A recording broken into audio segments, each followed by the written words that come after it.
Els de Castelló de la Plana han participat en el 7è torneig d'Scrabble en valencià, una jornada lúdica per fomentar l'ús i l'estima per la nostra llengua. Anem a ficar cents. Sí.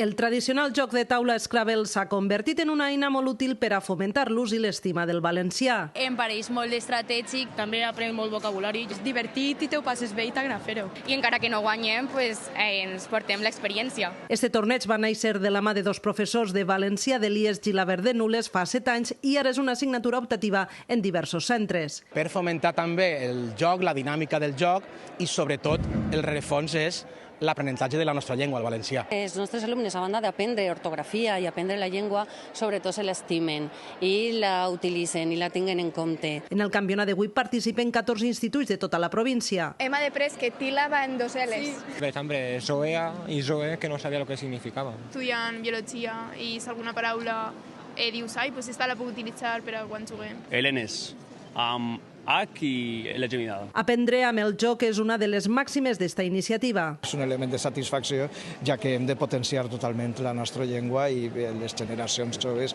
són les que l'han de portar endavant. Tot i l'ambient lúdic, molts nervis també entre els participants perquè les 20 millors parelles aniran el 9 de maig a la gran final a Barcelona.